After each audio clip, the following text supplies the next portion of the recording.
안녕하세요. 우리 지갑 속에 늘 들어있지만 가끔은 그 정체를 잊고 사는 돈. 오늘은 바로 이 돈의 아주 놀랍고도 기묘한 본질에 대해 한번 깊이 파고 들어가 보겠습니다. 자, 그럼 바로 시작해볼까요? 돈에 대한 딱딱한 정의부터 내리는 대신에 지금 현재 레바논에서 벌어지고 있는 하나의 위기 상황으로 바로 들어가서 이야기를 풀어보겠습니다. 레바논의 한 은행 예금주가 이런 말을 했어요. 이건 제가 그 돈을 버느라 잃어버린 제 인생에 대한 겁니다. 와, 정말 가슴 아픈 말이죠. 이 한 문장 안에 금융 시스템에 대한 믿음이 완전히 무너졌을 때 한 개인이 느끼는 그 처절한 상실감, 그리고 분노가 정말 고스란히 담겨 있는 것 같아요. 왜냐하면 평생을 바쳐서 모은 돈이 그냥 단순한 숫자가 아니잖아요. 바로 내 시간, 내 인생 그 자체였던 거죠. 자, 여기서 우리가 주목해야 할 점은요. 이 위기가 단순히 돈이 사라져서 생긴 게 아니라는 거예요. 문제의 핵심은 바로 유동성의 붕괴입니다. 유동성? 말이 좀 어렵나요?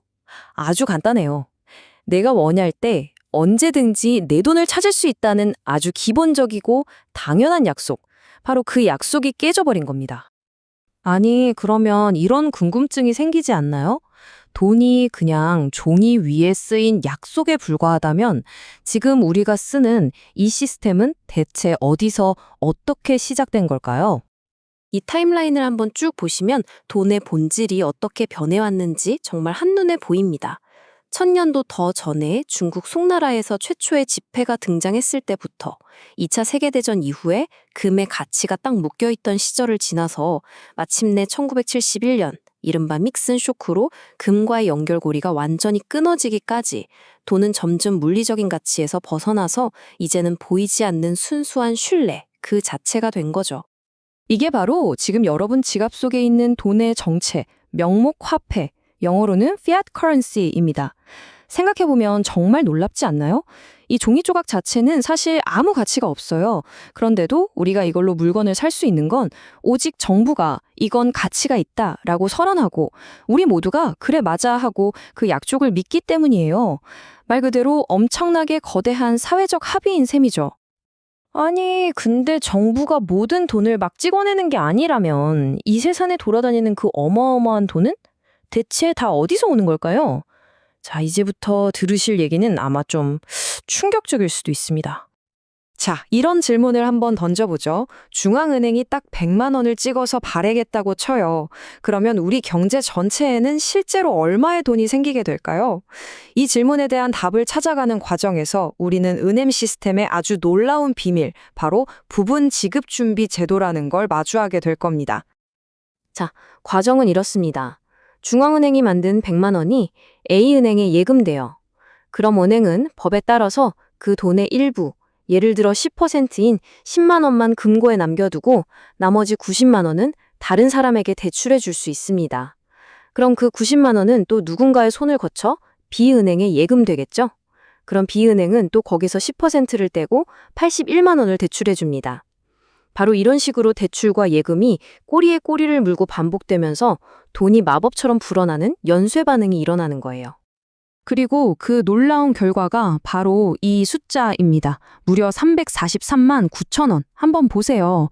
처음에 딱 100만 원으로 시작했는데 이게 은행 시스템을 한 바퀴 돌고 나니까 3배가 넘는 돈으로 불어난 거예요. 여기서 진짜 핵심은 뭐냐면 이 늘어난 돈의 대부분은 중앙은행이 찍어낸 게 아니라는 겁니다.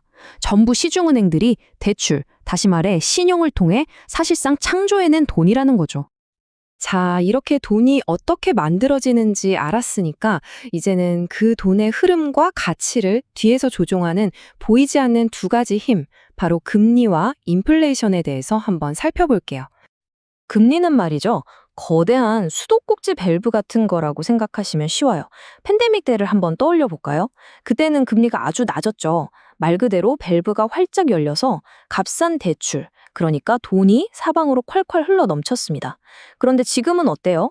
그 밸브가 아주 빠르게 다시 꽉 조여지고 있는 상황인 거죠. 이번에는 돈의 가치를 야금야금 훔쳐가는 보이지 않는 도둑, 바로 인플레이션에 대해 이야기해 볼게요. 혹시 이런 경험 없으세요? 분명히 월급이 올랐는데 막상 마트에 가보면 살 수 있는 건 예전이랑 비슷하거나 오히려 줄어든 것 같은 느낌? 바로 이게 경제학자들이 말하는 화폐 착각이라는 현상입니다. 자, 이 그래프를 한번 보세요. 명목 임금, 그러니까 통장에 딱 찍히는 월급은 5%가 올랐어요. 와, 기분 좋죠? 그런데 같은 기간에 물가가 2.3%나 올라버렸습니다. 그러면 내가 실제로 더 살 수 있게 된 능력, 이걸 실질임금이라고 하는데 이건 고작 2.7% 오른 데 그친 거예요. 그러니까 오른 월급의 거의 절반은 사실상 물가 상승으로 사라져버린 그냥 착각이었던 셈이죠. 결국 핵심은 이겁니다. 인플레이션은 마치 우리가 눈치채지 못하게 걷어가는 보이지 않는 세금과 같아요. 우리가 애써 모아둔 저축의 가치를 밤사이에 조용히 훔쳐가는 거죠. 자, 이렇게 우리가 믿고 있던 이 모든 약속, 그리고 금리라는 밸브, 이 종이에 대한 신뢰가 조금씩 금이 가기 시작하면 사람들은 어떻게 될까요? 당연히 새로운 대안을 찾아 헤매기 시작합니다.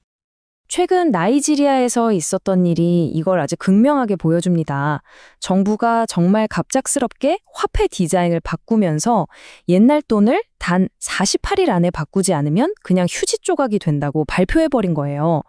사람들은 돈을 바꾸려고 은행 앞에 끝도 없는 줄을 서야 했고 현금이 부족해지니까 물물 교환까지 등장하는 등 경제 전체가 말 그대로 아수라장이 됐습니다. 근데 이 위기가 더 심각했던 이유가 있어요. 나이지리아 인구의 절반 이상이 아예 은행 계좌가 없었기 때문입니다. 아니, 은행 계좌도 없는 사람들에게 48일 안에 돈을 바꾸라니, 이건 뭐 거의 불가능에 가까운 일이었던 거죠. 그리고 바로 이 지점에서 우리는 신뢰의 미래에 대한 아주 중요한 갈림길을 보게 됩니다. 한쪽에는 국가가 발행하고 정부와 중앙은행의 권위를 믿어야 하는 중앙화된 화폐가 있고요.